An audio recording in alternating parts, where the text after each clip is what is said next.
Everyone, welcome to Anubha study facts. आज हम बात करने वाले हैं गाइस इंग्लिश के बारे में कि किसी भी टीचिंग एग्जाम्स की अगर हम तैयारी कर रहे हैं तो उसमें जो इंग्लिश सब्जेक्ट है उसको हम कैसे प्रिपेयर कर सकते हैं।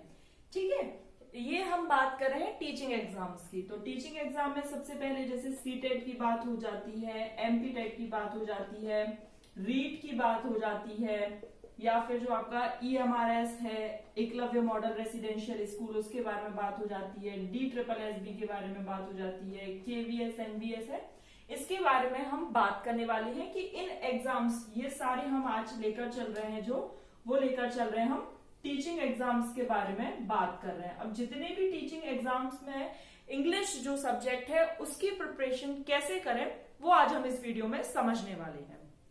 तो सबसे पहले गाइस, अगर आपको कुछ भी पता करना है कि किस एग्जाम में किस तरीके से वो सब्जेक्ट पूछा जाता है तो उसका सबसे अच्छा उदाहरण होता है उसके previous year paper. Previous year questions को आप पहले देखो, एनालिसिस करो, पता करो कि किस तरीके से क्वेश्चंस पूछे जाते हैं। जैसे अगर हम बात करें सीटेट की, तो सीटेट में आपको पता है कि यहाँ पर 30 मार्क्स की इंग्लिश आती है। अगर जो लैंग्वेज 1 और 2 में अगर इंग्लिश एडॉप्ट करते हैं तो इंग्लिश जो है वो 30 नंबर की आती है, जिसमें 15 नंबर का आता है कंटेंट और 15 नंबर की आती है पेडागोजी।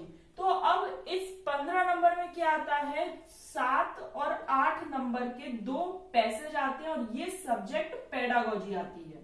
ये बात समझना जरूरी है कि क्वेश्चन किस तरीके से पूछे जाते हैं, उसी बेस पर हम अपनी तैयारी करेंगे। ऐसा नहीं है कि यहाँ पर हम सीटेट के लिए इंग्लिश ग्रामर को बहुत अच्छे से प्रिपेयर कर लें, उससे क्या होगा, टाइम वेस्ट हो जाएगा।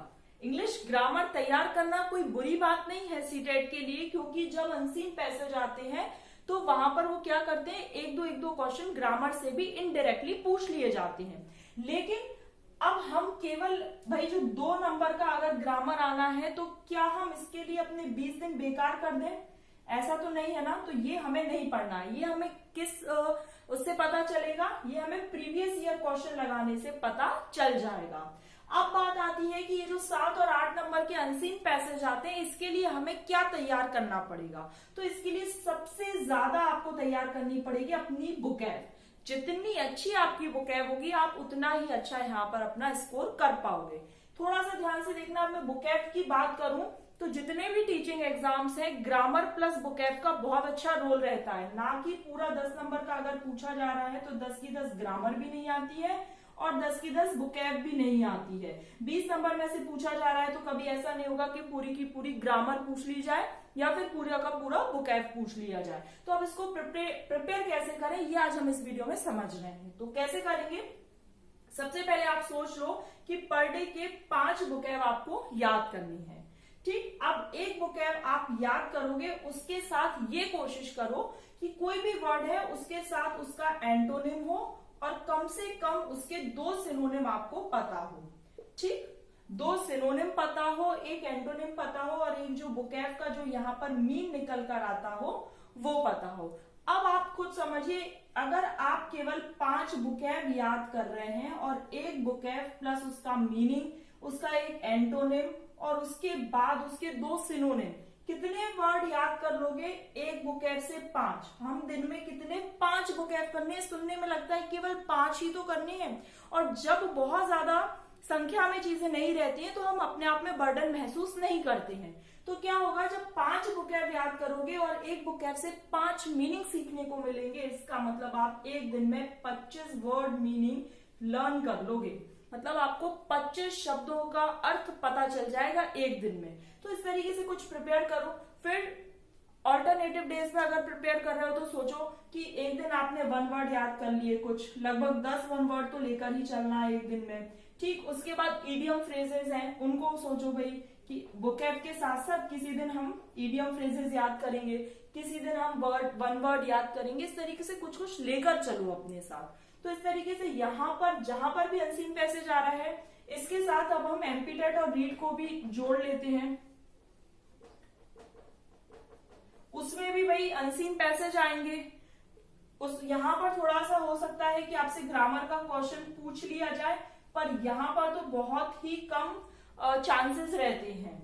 तो इसके लिए भी आपको वही पढ़ना है कि 15 की पेडागोजी और 15 का सब्जेक्ट कंटेंट, फिर वही 2 अनसीन पैसेज आएंगे, एज इट इज आपको यहाँ पर उसके लिए प्रिपरेशन करनी है। मतलब अगर आप सीटेट की प्रिपरेशन कर रहे हो तो इनडायरेक्टली एमपीटेट और रीट की भी हो जाएगी। उसके बाद यहाँ पर अगर ग्रामर पोर्शन है तो थोड़ा बहुत ग्रामर पढ़ते रहो। देखो ग्रामर पढ़ने के लिए मैं आपको अगर जहां पर बहुत ज्यादा ग्रामर नहीं आ रहा है तो उसके लिए मैं आपको बहुत अच्छा बताती हूँ। 7 दिन में एक टॉपिक फिनिश करने का सोच लो। बर्डन भी बहुत ज्यादा नहीं होगा क्योंकि हमें क्या है और सब्जेक्ट्स भी लेकर चलने हैं। किसी भी टीचिंग एग्जाम की अगर हम तैयारी कर रहे हैं तो डायरेक्टली और इनडायरेक्टली हमें 8 से 10 सब्जेक्ट अपने प्रिपेयर करने पड़ते हैं, लगभग 9, लेकिन 8 से 10 तो प्रिपेयर करने ही पड़ते हैं। कंप्यूटर भी आ जाता है, किसी में रीजनिंग जुड़ जाती है, किसी में पेडागोजी तो भाई टीचिंग एग्जाम है तो सब में जुड़नी है, भले उसका वेटेज नंबर का कुछ भी रहे, तो कुछ एडिशन में ये चीजें जुड़ जाती है। लगभग 10 सब्जेक्ट हम मानकर चल लेते हैं कि किसी में जीएस जुड़ जाता है तो किसी में कंप्यूटर जुड़ जाता है। तो यहाँ पर समझना कि 7 दिन में अगर आप एक टॉपिक फिनिश कर रहे हो और अगर आपके पास 3 से 4 महीने हैं, क्योंकि जुलाई में नोटिफिकेशन देखने को मिल सकता है सीटेट का और दिसंबर से पहले एग्जाम नहीं होगा क्योंकि ये 6 महीने का टाइम तो देते ही है। उसके साथ साथ सीटेट के साथ साथ रिमेंबर, सीटेट के साथ साथ अगर आप प्रिपरेशन कर रहे हैं तो 7 दिन में एक टॉपिक भी अगर फिनिश कर रहे हैं तो मोर देन एनफ आपकी प्रिपरेशन चल रही है। फिर अब हम बात कर लेते हैं कि भाई यूपी टेट में, तो यूपी टेट में ग्रामर पूछी जाती है, पेडागोजी का रोल एज सच नहीं रहता है, तो यहाँ पर आपको ग्रामर अच्छे से पढ़नी है। देखो ग्रामर पढ़ने का सबसे बड़ा फंडा यही है कि आप उसको कितने अच्छे से पढ़ रहे हो और प्रैक्टिस कितनी कर रहे हो। जैसे आपने सोचा कि जहां पर ग्रामर का वेटेज अच्छा खासा है, 30 नंबर, 30 के 30 नंबर ही अगर ग्रामर के हैं तो आप ये समझो कि आपको 3 दिन में एक टॉपिक फिनिश करना है।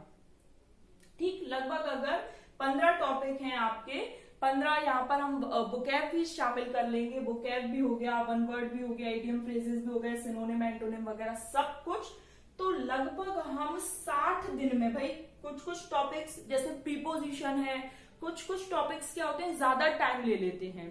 ठीक है, बुकैब अच्छा खासा टाइम ले लेगी, अगर हम 5 वर्ड पर डे से याद कर रहे हैं तो लगभग 60 दिनों में आपका ग्रामर का पोर्शन कंप्लीट हो जाएगा। अब अगर आपके पास टाइम बच रहा है तो आप क्या करो, उसको रिवाइज करो, उसको फिर मल्टीपल टाइम्स रिवाइज करने की कोशिश करो कि अगर 60 दिन में, वैसे तो भाई ये 45 डेज थे, लेकिन अगर 60 दिन में भी कोई चीज हो रही है तो यहाँ कोशिश करो फिर डिवाइड करने की, कि 60 दिन में अगर हमने प्रिपेयर करी है तो अब हम सीधा 20 दिन में रिवीजन कर लेंगे और दूसरा जो रिवीजन रहेगा वो हमारा 10 दिन में हो जाना चाहिए हर हालत में। भाई पहली बार पढ़ने में वैसे तो 45 लग रहे थे, लेकिन हमने और उसको स्ट्रेच कर दिया, उसमें 1-2 बार रिवीजन भी कर लिया, कुछ टॉपिक्स बड़े थे तो टाइम भी ज्यादा लग गया, फिर उसके बाद हमें सीधे 60 से रिड्यूस करके 20 दिन में उस टॉपिक को कंप्लीट करना होगा। हम क्या करेंगे, जहां पर भी हमको कोई चीज ऐसा पॉइंट लगता है जिसे हम भूल रहे हैं वहां पर हम उसको मार्क करेंगे। मार्क आप किसी भी हाईलाइट से कर सकते हो, पेंसिल से कर सकते हो, बस ये है कि इस तरीके से कुछ भी मार्क करो ताकि पता चले कि इस टॉपिक पर या इस पॉइंट पर हमको दिक्कत आ रही थी, ताकि जब इन 20 दिनों में या इन 10 दिनों में रिवीजन करो तो इस पर ज्यादा तवज्जो दो कि हाँ ये कुछ पॉइंट्स हैं जो हमको बार बार हम इनको भूल रहे थे और हमें इनको बहुत अच्छे से प्रिपेयर करना है। अब EMRS की बात करते हैं तो देखो एग्जाम कोई भी हो, प्रिपरेशन थोड़ी बहुत ही स्ट्रेटेजी थोड़ी बहुत अंतर रहता है कि हाँ ये इस तरीके से है या ये है। जैसे अब आपका 10 नंबर का केवी में आना है, 10 नंबर का आपका EMRS में आना है, तो प्रिपरेशन किस हिसाब से रहे, भाई केवल 10 नंबर है, केवल 10 नंबर मानकर मत चलना। इसको क्या होता है कि भाई 10 नंबर का ही तो जो वेटेज होता है वही तो फिर यहाँ पर अंतर लेकर आ जाता है। 10 की हिंदी, 10 की इंग्लिश, 10 का कंप्यूटर, 10 की जीएस, 10 का मैथ, अगर हम ऐसे ही सोचेंगे कि हाँ ठीक है 10 ही नंबर तो है, तो 10 नंबर धीरे धीरे कहाँ मार्जिन सेट कर देंगे पता भी नहीं लगेगा। तो क्या करना है, इसके लिए आपको वही 5 बुक मेरे हिसाब से आप पर डे यहाँ पढ़ो और थोड़ा बहुत ज्यादा नहीं, बस ये है कि और सब्जेक्ट्स पर ध्यान दो। जैसे EMRS में क्या आपका सब्जेक्ट कंसर्न बहुत अच्छे से होना चाहिए, जो कि आपका 100 मार्क्स का आने वाला है। TGT के लिए मैं अगर यहाँ पर बात करूं तो इंग्लिश, हिंदी, ये सब जो 10-10 नंबर के हैं, 5 बुक पर डे याद कर लो और कुछ ऑल्टरनेटिव डेज में अपना ग्रामर पोर्शन करते रहो। प्रीवियस ईयर पेपर उठाकर देख लो, ग्रामर का वेटेज ज्यादा है, बुकैब का ज्यादा है। बस बुकैब ये है कि जब से पढ़ाई शुरू कर रहे हो किसी भी एग्जाम के लिए बुकएफ करते रहना। जहां पर ये पैसेज आते हैं, पैसेज जहां पर पूछे जाते हैं, याद रखना वहां पर बुकएफ का बहुत बड़ा रोल प्ले होता है। बुकएफ कहीं भी किसी भी तरीके से पूछ ली जाती है, पूछी भी नहीं जाएगी। तो अगर पैसेज में आपको बुकएफ का मीनिंग पता है तो आप बहुत सारे क्वेश्चन खुद ब खुद सॉल्व कर लोगे, ये ध्यान रखना। तो यहाँ पर बात हो गई। केवीएस में भी मैं यही कहूंगी कि वहां का थोड़ा स्टैंडर्ड देख लो। अगर स्टैंडर्ड हाई है तो अच्छी खासी बुकएब लर्न करो। थोड़े थोड़े जो एसएससी लेवल के हैं, एसएससी लेवल की जो बुकएब है उनको सॉल्व करने की, उनको लर्न करने की कोशिश करो कि हाँ इसका मीनिंग ये होता है। उसको फिर मल्टीपल टाइम्स रिवाइज करो। अगर एक बुकएब आप एक दिन में 5 याद कर रहे हो, दूसरे दिन में फिर 5 याद कर रहे हो, तो ये पहली वाली को रिवाइज करो। थोड़ा सा टाइम ज्यादा लगेगा बट हाँ रिवाइज करो। ऐसे ऐसे करके जब वीक में 6 दिन में आपने ये कर ली 30, तो वीकेंड पर आप क्या करो कि कुछ नया ना पढ़ के इन 30 बुकएब का रिवीजन कर लो। कुछ कुछ ऐसे सेट गोल को सेट कर लो अपने अकॉर्डिंग, जो आपको ठीक लगते हो।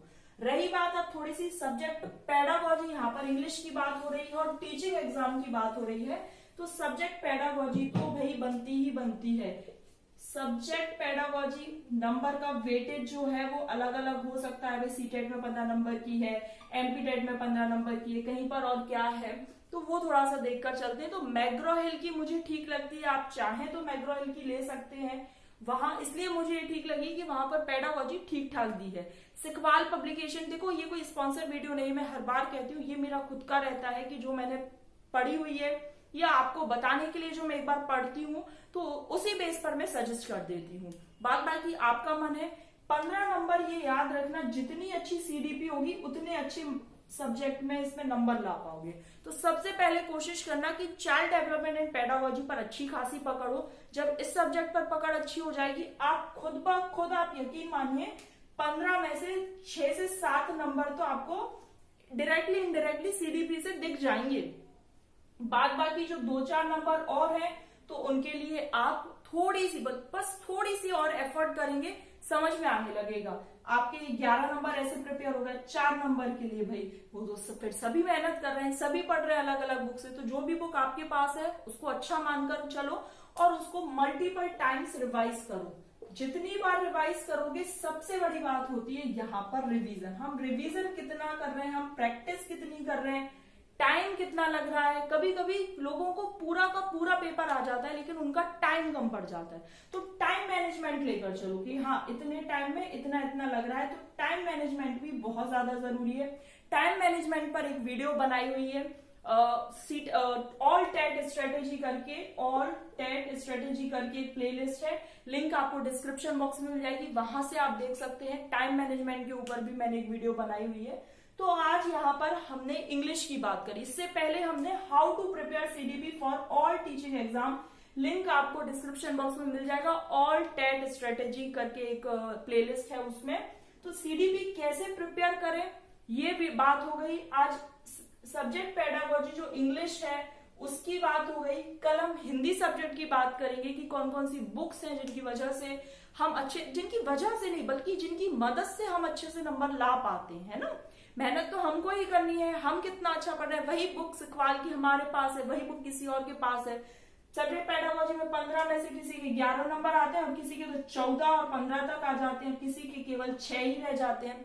तो बुक तो भाई सब खरीद सकते हैं, अगर एक बार किसी ने सजेस्ट कर दी तो बुक तो कोई भी ले आएगा। उसको पढ़ने की एक स्ट्रेटेजी होनी चाहिए, मल्टीपल टाइम्स उसका रिवीजन हो, कैसे पढ़ा जाता है, कैसे समझा जाता है। सब्जेक्ट की पेडागोजी अगर पढ़ रहे हैं तो सीडीपी पर बहुत अच्छी पकड़ हो। अगर ये सब चीजें आपको पता चल जाए, पता लग जाए तो बहुत अच्छी बात रहती है। तो आई होप गाइज आपको ये सेशन पसंद आया। सेशन पसंद आए तो लाइक करना, शेयर करना, सब्सक्राइब करके बेल आइकन प्रेस कर सकते हैं। और पीडीएफ के लिए आप जुड़ सकते हैं हमारे टेलीग्राम ग्रुप पर। ये एक पब्लिक चैनल रहता है टेलीग्राम पर, वहां पर आप जुड़ सकते हैं। पीडीएफ वहां पर मैं कभी कभी शेयर कर देती हूँ। अदरवाइज अगर आप बेल आइकन प्रेस कर लेंगे सब्सक्राइब करके, तो जब भी मैं न्यू वीडियो अपलोड करूंगी तो उसका नोटिफिकेशन मिल जाएगा। नेक्स्ट टॉपिक हमारा रहेगा how to prepare Hindi for all teaching exam. हम हिंदी के विषय में बात करेंगे, ऐसे ऐसे करके सारे सब्जेक्ट्स के विषय में हम बात करेंगे। ठीक है guys, next topic Hindi pedagogy, Hindi subject, Hindi content के बारे में हम बात करेंगे। Thanks for watching this.